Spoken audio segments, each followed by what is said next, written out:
Hello, अस्सलाम वालेकुम। मुझे कोई कंफर्म कर देगा कि आवाज़ ठीक आ रही है? Thank you.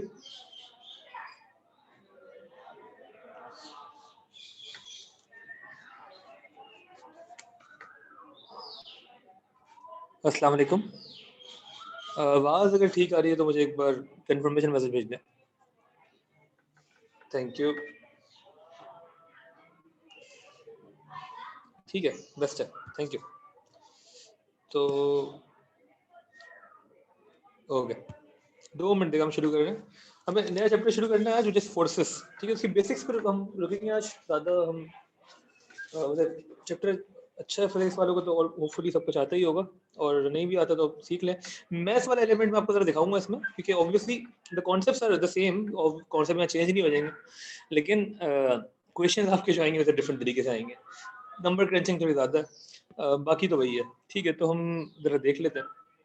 2 मिनट देगा, हम शुरू कर रहे हैं।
ओके, तो सी हम स्टार्ट करते हैं, बिस्मिल्लाह करते हैं।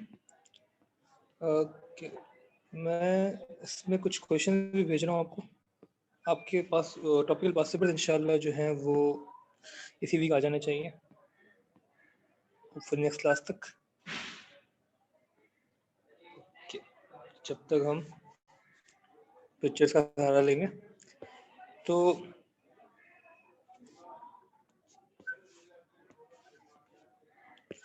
यहाँ पे हम 4 से शुरू करते हैं बेसिकली। अच्छा, मैं उतना ही डिस्कस करूँगा जितना हमारे कोर्स के लिए नेसेसरी है, ठीक है। तो जो कुछ कॉमर्स के स्टूडेंट्स हैं उनके ऊपर ज़्यादा फोकस होगा इंशाल्लाह, ताकि समझ में आ जाए। तो अच्छा, हम बेसिक डेफिनेशन में इतना नहीं जाएंगे फोर्स की। हम हमारे लिए फोर्सेस की जो सिंपल डेफिनेशन जो हमने बचपन में पढ़ी थी वही रहेगी, इट्स अ पुश और अ पुल। ठीक है, फोर्स इज अ पुश और अ पुल, सही है, विद सम मैग्नीट्यूड। और जो मैग्नीट्यूड है वो बेसिकली यूनिट है of measuring a force. For example, if this is an object,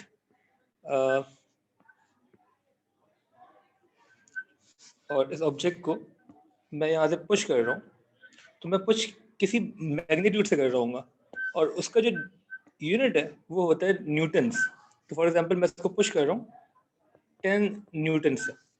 N यहाँ stand for newtons, N stand for newtons. जिस तरीके से हम स्पीड को किलोमीटर पर आवर में डिफाइन करते हैं और डिस्टेंस को किलोमीटर या मीटर में डिफाइन करते हैं, तो फोर्स को नापने के लिए obviously we need some measure, और उस मेजर को हम कहते हैं न्यूटन्स, ठीक है ना। सिमिलरली अगर मैं यहाँ से कुछ पढ़ रहा हूँ किसी भी फोर्स से, तो वो it can be any Newton's, for example 12 Newton's, ठीक है। तो वो उस फोर्स की नौयत क्या है वो मुझे ये नंबर बताएगा, हाउ मेनी न्यूटन्स की फोर्स है, ठीक है।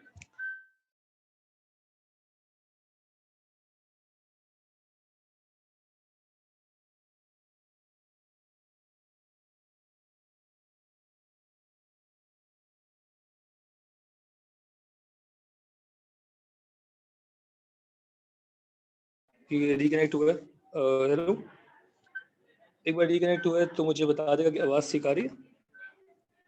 कंटिन्यू करें? जी आ रही है। ठीक है, थैंक यू, बेहतरीन।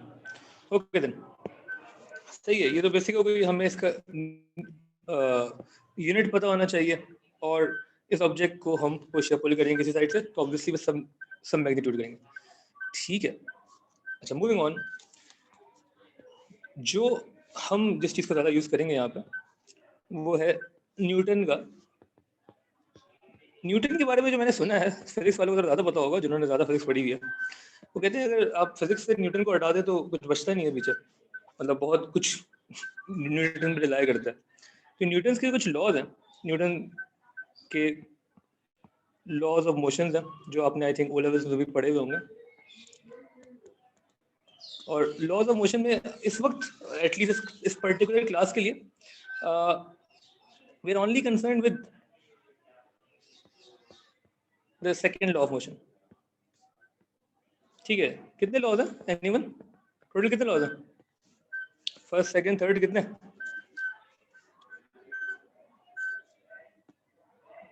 ये तो बता सकते हो यार। तीन लॉज है, बिल्कुल ठीक है। सेकंड लॉ ऑफ मोशन क्या था, याद है किसी को? Action reaction. एनी बता, थर्ड था यार। F is equal to ma, बेहतरीन, thank you. F is equal to ma, ये वो इक्वेशन है जो कि हमें बार बार दिखती रहेगी, कॉमर्स स्टूडेंट से मुखातिब हूँ ज़्यादातर। F is equal to ma, यहाँ पे by F what do we mean exactly? By F we mean the resultant force। F का मतलब यहाँ पे क्या है? The resultant force। resultant force की डेफिनेशन किसी को पता है? फिजिक्स वाले please, anyone? What do we exactly mean by resultant force? Sum of all forces। Sum of all forces, बहुत अच्छी, सही है, बिल्कुल आसान ही यही होगी, the sum of all forces, बिल्कुल ठीक है।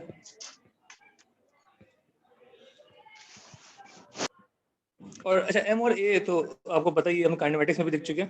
नहीं, एम नहीं देखा था हमने। एम क्या है भाई? एम हियर इज मास ना, मास, बेहतरीन। And A is acceleration. चलो फिजिक्स वालों के लिए सवाल, मास और वेट में क्या फर्क होता है? mass is equals to mass weight, change नहीं हो सकता, वेट weight is चेंज हो equals to सकता mass. है। मास चेंज नहीं हो सकता, वेट चेंज हो सकता है, ये क्या बात हुई? मास क्यों नहीं वेट चेंज हो एक सकता? वेक्टर Weight is क्वांटिटी है। equals to mass into gravity. Weight मतलब हाँ weight is equal to mg basically, mass into gravity. हाँ सही कह रहे हैं आप। तो नॉर्मली अभी जो है ना, अभी के लिए थोड़े से मैं कॉमर्स वालों को बोल रहा हूँ, अभी हम मास और वेट के बीच में इतना कोई डिफरेंस नहीं कर रहे हैं। बस मास वही है, मास है something like weight but not exactly weight. ठीक है, कि वो जब मास को बेसिकली जब ग्रेविटी से मल्टीप्लाई करते हैं तो वी गेट वेट, जो जिसको हम नॉर्मली यूज कर रहे होते हैं। ग्रेविटी का एक कांस्टेंट वैल्यू है। जिस तरीके से यूनिवर्स में बहुत सारी चीजें कांस्टेंट हैं, ग्रेविटी की फोर्स भी कांस्टेंट है, उस पर हम बात करेंगे, but we are not concern about gravity और वेट इस पॉइंट पे। अभी हमें सिर्फ ये बताओ F is equal to ma का मतलब क्या है? F is the resultant force, m is mass, a is acceleration. तो बेसिकली न्यूटन का जो सेकंड लॉ है वो ये कहता है कि resultant force is equal to m times a। और जो इसमें जरा सा आप लोगों ने पढ़ा ही होगा ऑब्वियसली, जो इसकी एक्चुअल इक्वेशन थी वो यही थी ना कि a is equal to f over m।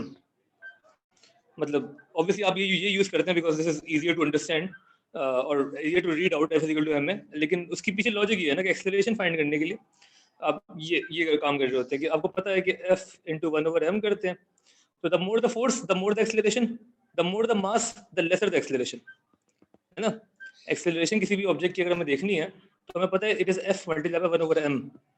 इससे क्या इंप्लाई होता है कि जितनी ज्यादा फोर्स होगी उतनी ज्यादा एक्सेलरेशन होगी, या जितनी ज्यादा मास होगी उतना कम एक्सेलरेशन होगी। तो जितना ज्यादा मास है किसी ऑब्जेक्ट का, उस पर आप फोर्स अप्लाई करेंगे तो उसकी एक्सेलरेशन कम होगी बनिस्बत किसी ऐसे मास के, ऐसे ऑब्जेक्ट के इसका मास कम है। तो for example you are pushing a cup with a force तो वो एक्सेलरेट ज्यादा करेगा, लेकिन if you are pushing a van with the same force तो इसकी एक्सेलरेशन बहुत ही कम होगी बिकॉज वैन का मास ज्यादा है कप के मास से। ठीक है ना, obviously this make sense, hopefully समझ में आ रहा है। लेकिन हम इस इक्वेशन को नहीं बोलेंगे, अगर जितने भी फिजिक्स वाले हैं उनको बुरा लग रहा होगा इसको देख के भी, बिकॉज ऑब्वियसली ये आपको रटा हुआ है F is equal to ma और आपने यही यूज करना है बिकॉज मैथमेटिक्स में हम कर सकते हैं ना ये, F is equal to ma ही हमें यूज करना है। बिल्कुल सही कह रहे हैं आप। तो हम इसी पे रहेंगे। ठीक है, इसकी पीछे वाली लॉजिक यही है जो आपको पता होनी चाहिए होपफुली, क्योंकि आप फिजिक्स पढ़ के आ रहे हैं। नहीं भी पता तो आपके लिए, कॉमर्स वालों के लिए सिर्फ इतना काफी है, F is equal to ma। तो रिजल्टेंट फोर्स अगर मुझे फाइंड करनी है तो मैं क्या करूंगा, मास को एक्सेलरेशन से मल्टीप्लाई कर दूंगा। अब what is resultant force? Resultant force is the sum of all forces. तो for example if this is an object with any mass, इसका मास कुछ भी हो सकता है।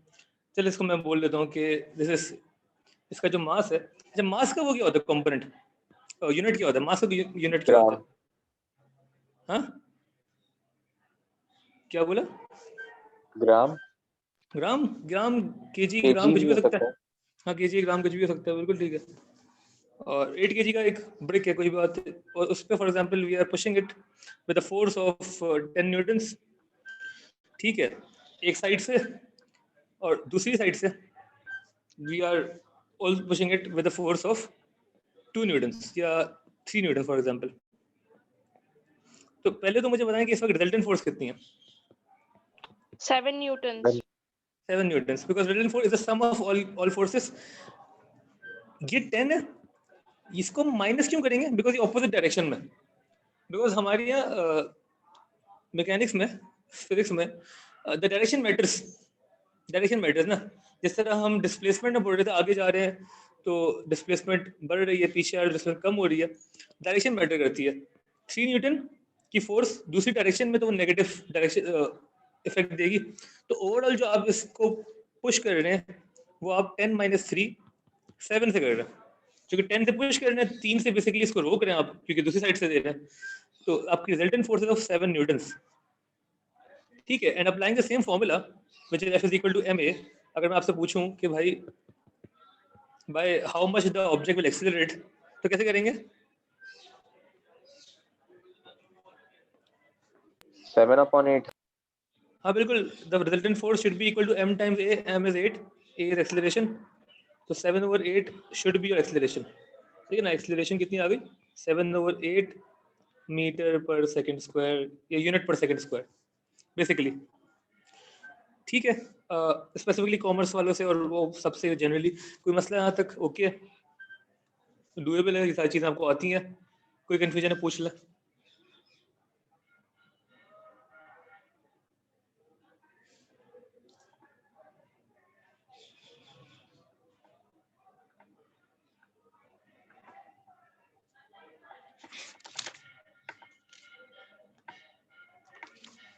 ओके, कोई इशू है, कोई मसला तो प्लीज पूछ लो।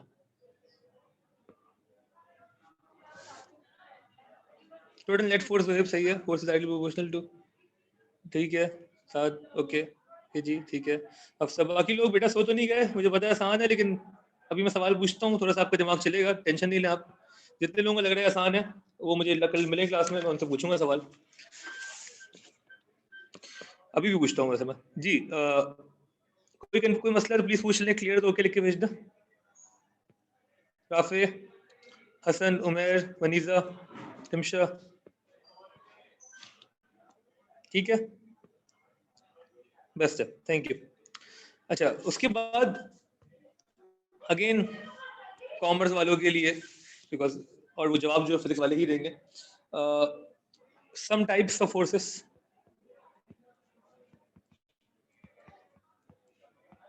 उसमें बहुत बहुत ज़्यादा टाइप्स नहीं मैं डिस्कस कर रहा, बेसिकली जो हमारे टर्म्स यूज होंगे थोड़ा सा मैं उसको कर रहा हूँ। तो number 1 is tension.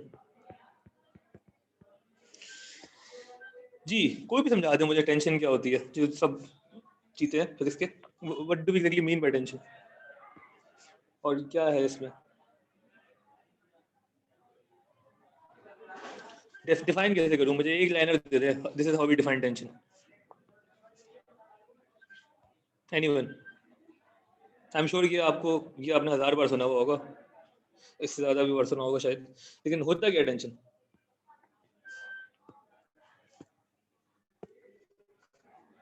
Tension is the force in a rope acts toward the support.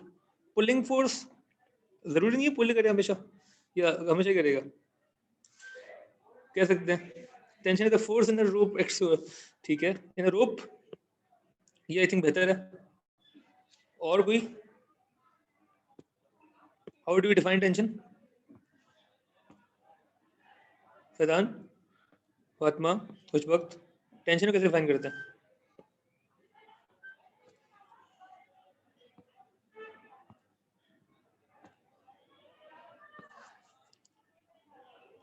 Strain on string, ये अच्छा है। Resistant force, resistant force, resultant force हो गई, ये भी ठीक है। ये रिजल्टेंट फोर्स तो नहीं होगी देव, रिजल्टेंट कैसे होगी, रिजल्टेंट तो जरूरी नहीं है ना। आई थिंक ये साथ जो कह रहे हैं वो कुछ हद तक काफी बेहतर है गिवन आवर सिनेरियो। तो अगर हम उसको बहुत आसान अल्फाज में डिस्कस करें, बहुत ही आसान अल्फाज में, तो फॉर अस ठीक है, tension would only be the force in the string या इन द रोप, या जो भी चीज बेसिकली पुल कर रही है। तो for example this is a car, ये कार है ओके और इसको एक और car,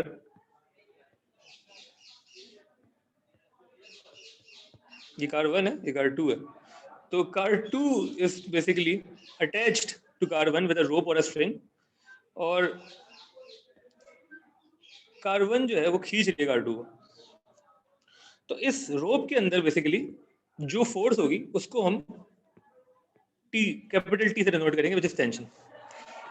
the force in the string, the force in the रोप, ठीक है। बस बेसिकली वो इतना, इसके ज़्यादा हम डिटेल में नहीं जाएंगे, ज़्यादा फिजिक्स में घुसेंगे नहीं हम, ठीक है। तो जितना मैं बोलना उतना काफ़ी है, ठीक है। तो the force in the string और in the rope is called tension, which will obviously be accelerating this car, ठीक है, towards this car। अच्छा उसके अलावा एक और चीज जो आपके पास यूज होगा, वर्ड आपको दिखेगा, वो होगा ड्राइविंग फोर्स। जिस तरह टेंशन का वर्ड आपको दिखेगा इसमें, उसी तरह ड्राइविंग फोर्स का वर्ड दिखेगा,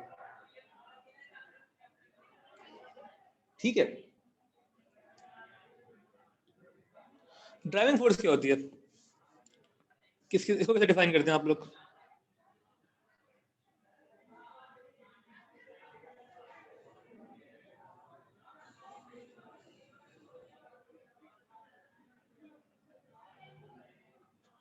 how do you define the driving force?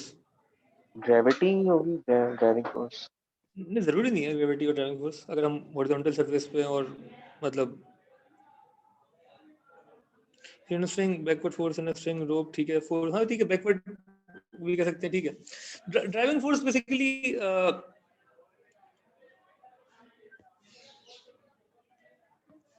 We can say the force, या कोई डिफाइन करना चाह रहे अपने जमाने तो कर देते पहले, नहीं? Okay, generated by the engine,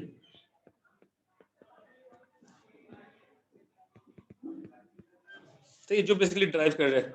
तो ड्राइविंग फोर्स फॉर एग्जांपल, अगर वही गाड़ी car 2 is now moving on its own because it has an engine here somewhere जहाँ पे पेट्रोल डला हुआ है और वो उसको ड्राइव कर रही है, तो वो उसकी ड्राइविंग फोर्स कहलाएगी।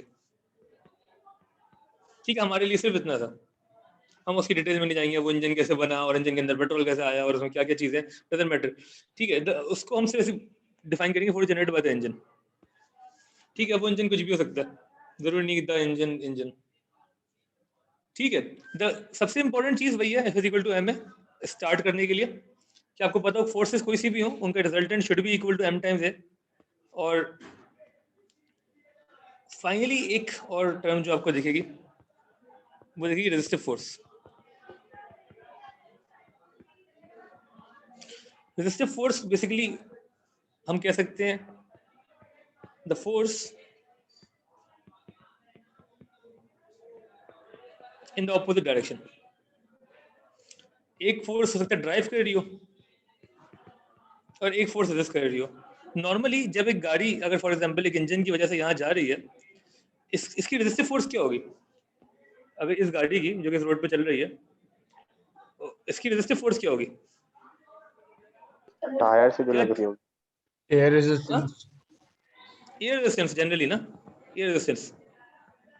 टायर से भी आप कह सकते हैं यहाँ इसकी अज्यूम कर लेके स्मूथ है अभी है, ठीक है, तो एयर रेजिस्टेंस होती है एक तरीके से, बिकॉज एयर रेजिस्टेंस जो है वो हर मूविंग ऑब्जेक्ट को रेजिस्ट करती है।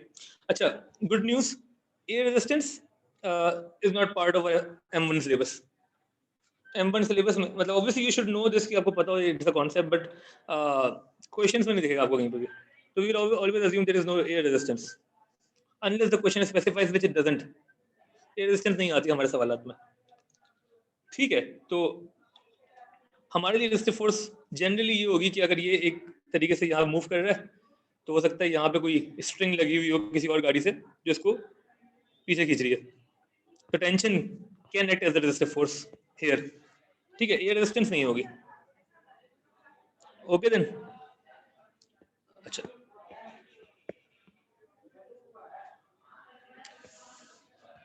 Resistive force the force in the opposite direction अभी लिए थे ना। अच्छा, मैं फ्रिक्शन का वर्ड यूज नहीं कर रहा हूँ अभी, फ्रिक्शन का वर्ड मैं यूज नहीं कर रहा हूँ अभी। ठीक है, रेजिस्टिव फोर्स का वर्ड यूज कर रहा हूँ because it is a force that is in the opposite direction.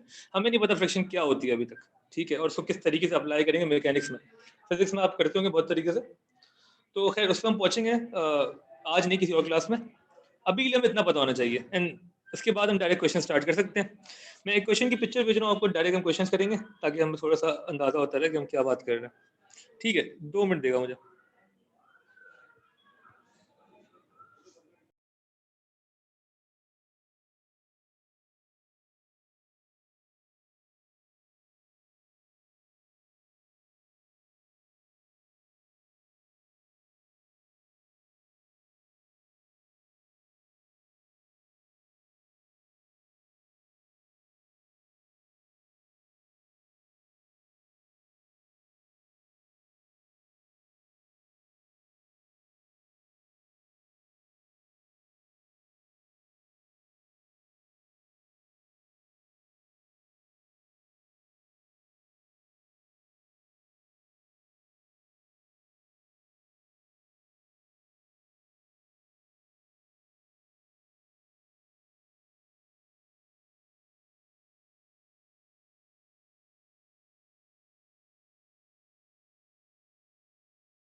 Okay, तो आपकी जो रिकमेंडेड बुक है, जो अगर शायद मैं देखी हो कभी, ब्लैक वाली, अब उसके और एडिशंस भी आ गए हैं, बट वो एक तरीके से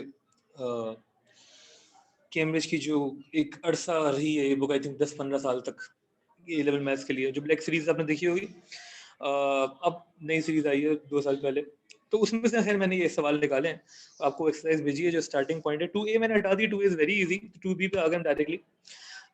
2B में हम वही काम करेंगे, F is equal to ma वाला, और जो हमने जितना पढ़ा है विल बी यूजिंग दिस, थोड़ा बहुत आपको समझ में आएगा ये सवाल के तरीके का, ठीक है। Then obviously will move toward the past papers, पहले जरा इसके बेसिक सवाल देख लेते हैं। तो अच्छा, मुझे एक बार कंफर्म करते हैं आवाज का, फिर से आवाज ठीक है, आवाज क्लियर है, कैन वी स्टार्ट? जी। Okay, thank you. ओके, तो सर बेसिक से स्टार्ट करते हैं, ताकि क्वेश्चन 1 से स्टार्ट करते हैं, बेसिक क्या इसमें, क्योंकि इन्होंने ये 2B है तो थोड़ा सा इन्होंने क्वेश्चन रिलेटिवली बेहतर क्वालिटी होने चाहिए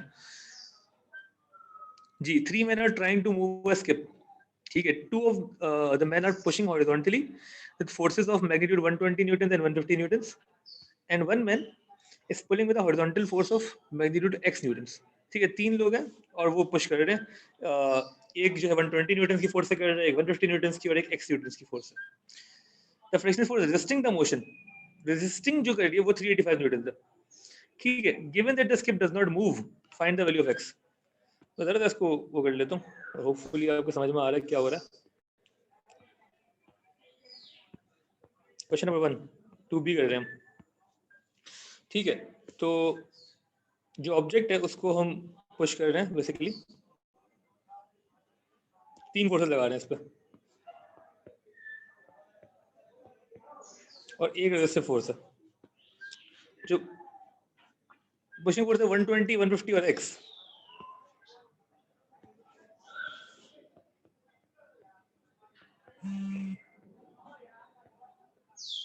एंड x न्यूटन, और जो 385 है ऐसी कुछ है, वो रेजिस्ट कर रही है।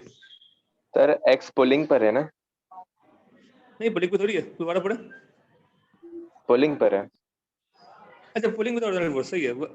तो पुलिंग से क्या होगा, मतलब कि पुलिंग से खींच रहा है। opposite direction. अपोजिट डायरेक्शन, लेकिन अगर ये तो पुश कर रहे हैं, 3 men trying to move a skip, two of them pushing, लेकिन फर्क तो वही पड़ेगा ना हमें, x पुल कर रहा है लेकिन इस तरीके से, यहाँ पे कि अगर मैं इसको हटा के ये कर दूं, पुल कर रहा है बाय x न्यूटन, ऐसा ही है, ये G. होगा ना, क्योंकि 2 लोग पुश कर रहे हैं, एक पुल कर रहा है इसी तरफ ना, और जो रेजिस्टिव फोर्स है वो यहाँ 385 newton. They are saying that the object does not move, object अगर मूव नहीं कर रहा तो क्या मतलब है इसका, F is equal to ma में 0 है। एक्सेलरेशन क्या है, 0 है, बिल्कुल ठीक है। मांगा क्या उन्होंने, find the value of x, mass doesn't matter, तो उन्होंने मास बताया हुआ भी नहीं है। रिजल्टेंट फोर्स कैसे निकालेंगे, 120 प्लस 150, तो फिर 120 प्लस 150, x जो है वो ऐड होगा लेस होगा, प्लस होगा। प्लस होगा, बिल्कुल बिल्कुल ठीक है। और 385 रेजिस्टिव फोर्स से माइनस होगा, ठीक है। It should be equal to m times a, m कुछ भी है फर्क नहीं पड़ता, एक्सेलरेशन 0 होगी because the object is not moving. क्या वैल्यू आएगी x की, 115. 115 न्यूटन। किसी को मसला है यहाँ तक? ओके, बेहतरीन, बहुत आला, मतलब हम सबको भी बहुत अच्छा आता है, क्या बात है। क्वेश्चन 2 जरा पढ़े, बहुत लंबी कहानी है। A boy is pushing one side of a box of mass mkg with a force of 25 newtons. His sister is pushing from the opposite side of the box with a force of 13 newtons. ठीक है, the box does not move, same है, acceleration 0. Given that the frictional force resisting the motion has magnitude magnitude 3m, calculate the value of m. जी, तो a boy is pushing the box with 25 newtons, or she's pushing from the opposite side 13 newtons.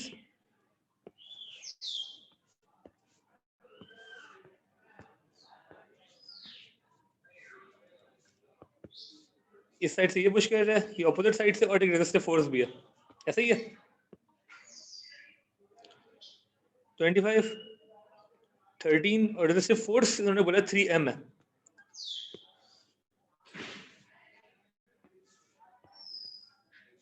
m है। अच्छा ये भी m kg है, मास unknown दिया हुआ इन्होंने, और आगे इन्होंने बोला the box does not move, और 13 से वो भी कर रही है, ठीक है। 13 Newton, 3m Newton, 25 Newton. Box does not move क्या मतलब, एक्सेलरेशन 0 है। अब फिजिकल टू m पे फिर से लगाएंगे। जो पुश कर रहा है वो 25 है, जो रोक रहा है वो 13 है, और n 3m है। आंसर आ रहा है m टाइम 0, तो ये हो जाएगा 12 is equal to 3m, m is equal to 4। यही पूछा था उन्होंने शुरू में, calculate the value of m आ गया। अब क्या है, the boy now pushes with an increase force of 35।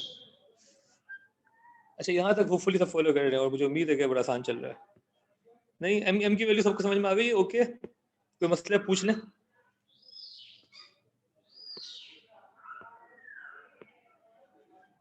जी कोई मसला है पूछ लें इसमें, ठीक है, ओके। आगे वो क्या कह रहे हैं, the boy now pushes with an increase force of 35 Newton's. अब जो फोर्स लग रही है 35 न्यूटन्स की लग रही है। Assuming that the frictional force remains as before, show that the box accelerated at 2.5। अब क्या हुआ, पहले तो m की वैल्यू इनपुट कर दें पार्ट 2 में। तो दिस वाज पार्ट 1। पार्ट 2 में वही बॉक्स है, m जो आपको पता 4 है, वो इंक्रीज फोर्स से जरा कर रहा है इस बार, तो वो 35 न्यूटन से कर रहा है। अच्छा रेजिस्टेंस को वही मिल रही है 13n, और 3 times 4 which is 12 ना, तो 12 न्यूटन। ठीक है, क्या उन्होंने बोला कि आप प्रूफ करें एक्सेलरेशन जो है वो कितनी है, उन्होंने बताई कितनी आनी चाहिए। तो F = m में फिर से अप्लाई करेंगे हम, 35 minus 13 minus 12 should be equal to ma, m is 4, ये एक्सेलरेशन है। तो 35 minus 25 10, 10 over 4, एक्सेलरेशन 2.5 प्रूफ करनी थी ना, 2.5। किसी को मसला है इसमें, ओके। कॉमर्स वाले स्पेसिफिकली कोई मसला है पूछ लें, कोई कंफ्यूजन है पूछ लें।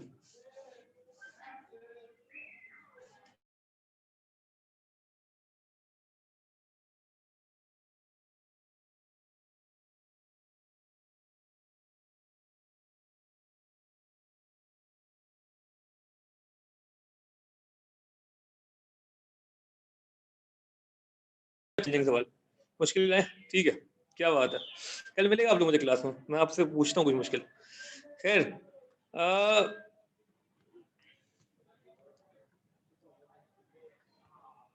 एक सेकंड रुके, जो मुझे सोचने दो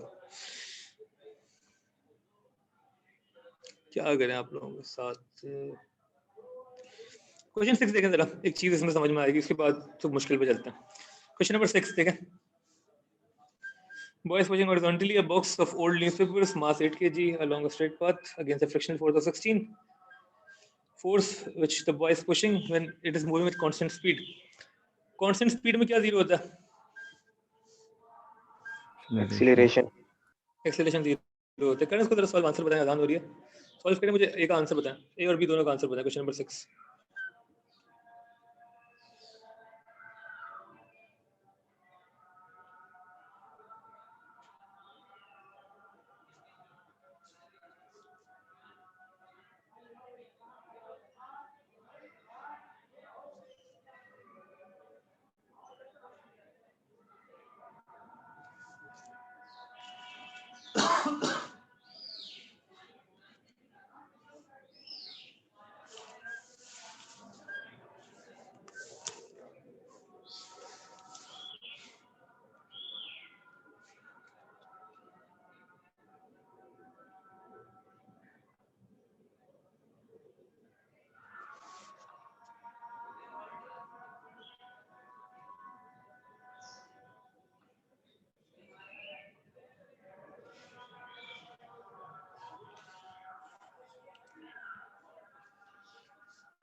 16 एंड पार्ट 2 का 25.6, बिल्कुल ठीक है, सही आंसर है। ठीक है, क्वेश्चन नंबर 6 आसान है, आपने यही किया था, मैं एक बार फिर से बता देता हूँ। 8 kg से आप पुश कर रहे थे, 16 की रेजिस्टेंस थी, कांस्टेंट स्पीड का मतलब था एक्सेलरेशन 0 है। तो क्वेश्चन नंबर 6 में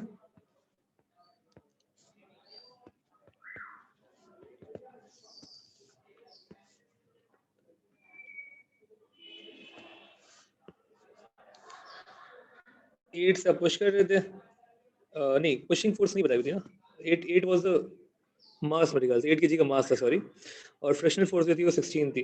अननोन x था, x से आप पुश कर रहे थे, फ्रिक्शनल 16 था, मास 8 था, एक्सेलरेशन 0 थी। तो आपने फाइंड किया x की वैल्यू 16 ही आ गई। This is part 1।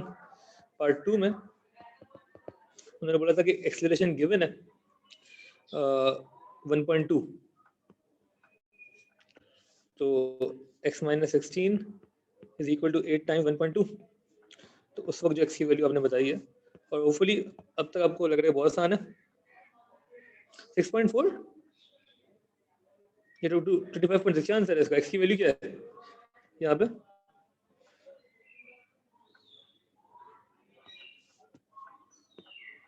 है ना, बिल्कुल 25.6, बिल्कुल ठीक है।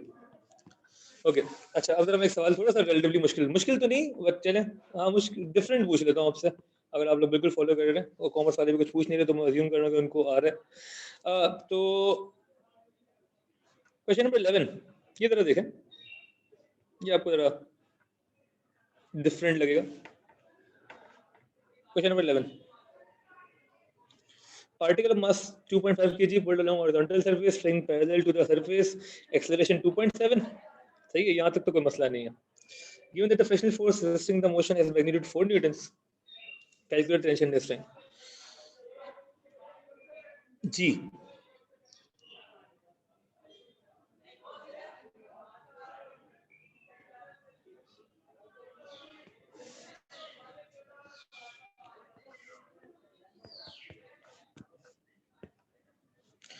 टू 2.5 kg मास है इसका, इसको हम पुल कर रहे हैं, एक्सेलरेशन गिवन है,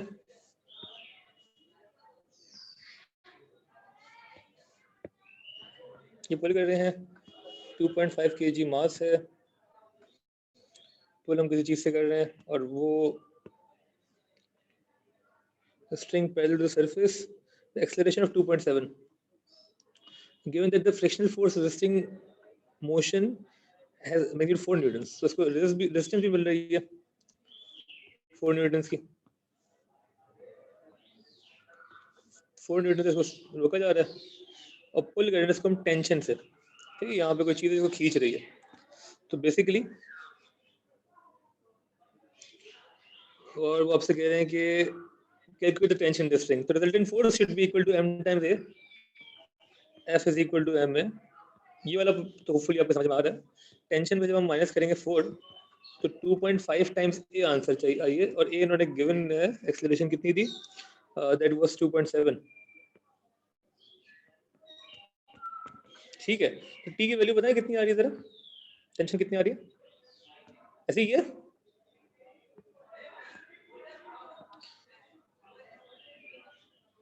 टेन 10.8, देख लो बाकी लोग, टी कितना आ रहा है, जल्दी बताएं, अभी मुश्किल पार्ट शुरू नहीं हुआ, अगर आपको आसान लग रहा है मैं पूछता हूँ अगला पार्ट आपसे, जिन लोगों को आसान लग रहा है, होपफुली सभी को आसान लग रहा है जी। तो क्या वैल्यू है टी की, 10.8, ठीक है, बेहतरीन। मुजम्मिल वदाला ज़ुहैब 10.75, अच्छा 10.75, सही है, यही है ना सबकी, ओके।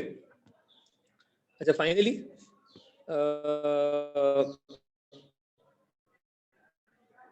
अब जरा देखें आगे वो क्या कह रहे हैं, ये कौन बताएगा, याद तो हो गया ना, 10.75 10.8 आंसर आ गया, टेंशन आपको पता है कितनी है।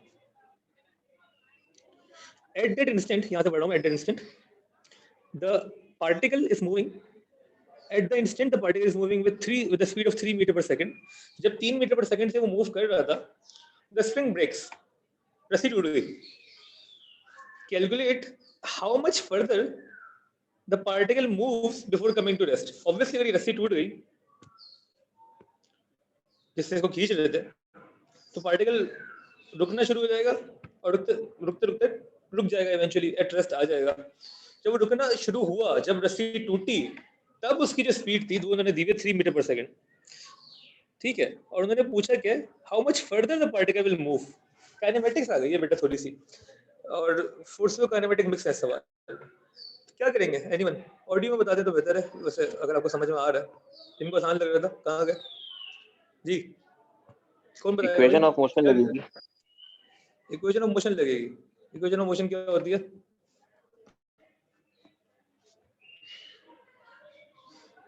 S is equal to what? Displacement चाहिए ना, मैं सही कह रहे हैं आप? वैसे क्या लिखो यहाँ पे? ut plus half at square. ut plus half. ये ऐसा बोल तो रहे हैं लेकिन इससे कुछ होगा नहीं. नहीं, टाइम नहीं है इसमें. T है ना, T है ना A है.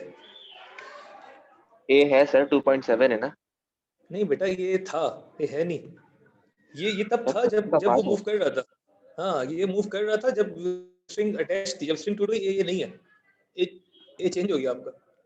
जब टूट गई तो 9.81 हो गई. 9.81 कैसे हो गई? ग्रेविटी की वजह से. ग्रेविटी कहाँ है क्वेश्चन में भाई? ग्रेविटी कहाँ है क्वेश्चन में? हमने कहीं बात की ग्रेविटी की? हमें तो पता नहीं ग्रेविटी क्या होती है. Smooth surface.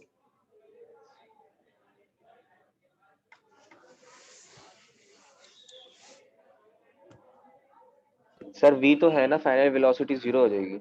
फाइनल वेलोसिटी 0 है. हाँ, ये पता है, बिल्कुल सही कह रहे हैं. फाइनल वेलोसिटी 0 है. हाँ सर अब बस एक फॉर्मूला लग जाएगा इसके अंदर, वो 2as वाला शायद. देखिए, फाइनल वेलोसिटी 0 है और स्टार्टिंग वेलोसिटी बताती है 3 है, क्योंकि जब स्पीड 3 थी तब वो टूटा है. तो you know the starting velocity, you know the ending velocity which is 0. ठीक है, अब आपको डिस्प्लेसमेंट फाइंड करनी है. क्या करें जी भाई? सारे चीते कहाँ गए?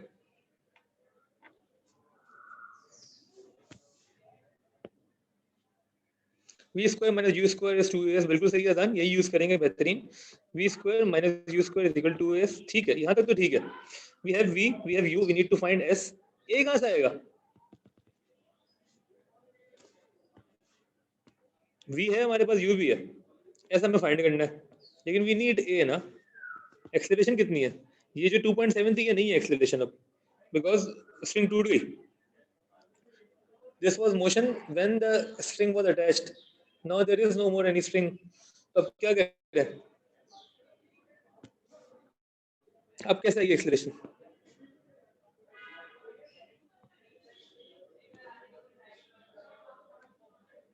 जी, मैं सवाल दोबारा दिखा देता हूँ आपको. Question 11. At the instant the particle is moving with a speed of 3. जब 3 की स्पीड से पार्टिकल मूव कर रहा था, the string breaks. Calculate how much further the particle moves before coming to rest. क्या होगा? कैसे निकालें वो एक्सेलरेशन? f/m से निकालना सर, जो कि बेसिकली डीसेलरेशन होगी. हाँ, डीसेलरेशन होगी ना, क्योंकि स्पीड स्लो होती रहेगी. जी, कोई कुछ बोल रहा था?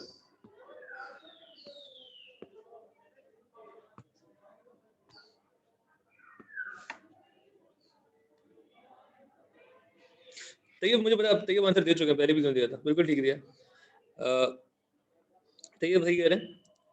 जान a is equal to v minus u over t. t नहीं है हमारे पास जान, we don't have t, time नहीं है हमारे पास. अब हम क्या करेंगे? सुने, अभी तक हम फोर्सेस काइनेमेटिक्स में आने से पहले we need to find acceleration.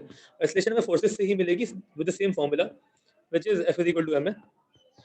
अब बस चेंज क्या हुआ है, अगर आप देखें ऊपर वाले डायग्राम में और अब नीचे चेंज क्या हुआ है. After the string is broken, हुआ क्या है?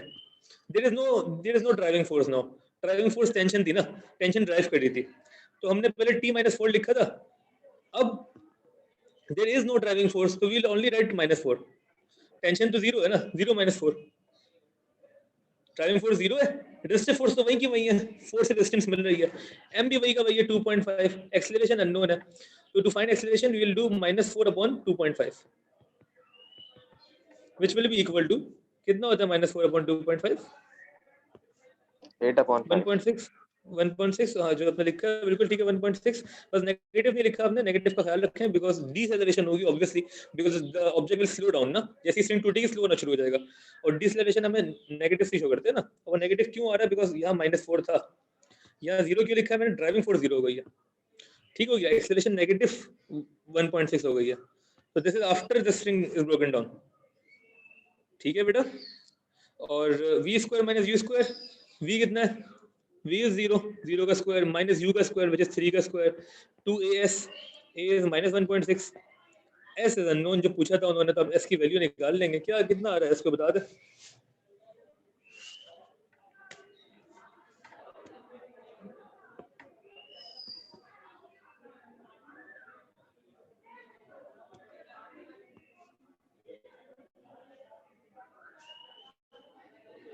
जी s की वैल्यू बता दें ये होगा -9 3 स्क्वायर 9 होता है ना -9 अपॉन -3.2 2.8 बात समझ में आई है तो मैथ्स बता देगा आपको कि वो मैथ्स है सही है आपको जितनी भी फिजिक्स आती हो डजंट मैटर मैथ्स यूज करनी पड़ेगी ठीक है तो ये ग्लिम्स था ये पास पेपर स्टाइल क्वेश्चन था जो कि आपको मिलेगा इससे मुश्किल क्वेश्चंस भी होते हैं ऑब्वियसली ठीक है तो अच्छा है कि यू नो द बेस आपको बेसिकली थ्योरी सारी आती है लेकिन उसकी मैथमेटिकल एप्लीकेशन यूज करनी पड़ेगी आपको ये फिजिक्स वाले सवाल नहीं आएंगे यहाँ पर ठीक हो गया सही है इसको कल कंटिन्यू करते हैं इंशाल्लाह ये जो मैंने आपको पिक्चर भेजी है ये आपको होमवर्क है बेसिकली कल के लिए इसके सवाल जो है देख लेगा आखिर वाले कर लें शुरू वाले अगर आपको आसान लगे तो एटलीस्ट आखिर वाले कर लें क्वेश्चन नंबर 7 till 15 करके लिया है 7 till 15 ठीक है और उनमें कोई मसला हो तो बताएं बाकी हम इस क्लास में आगे बढ़ते हैं इंशाल्लाह ठीक है अल्लाह हाफ़िज़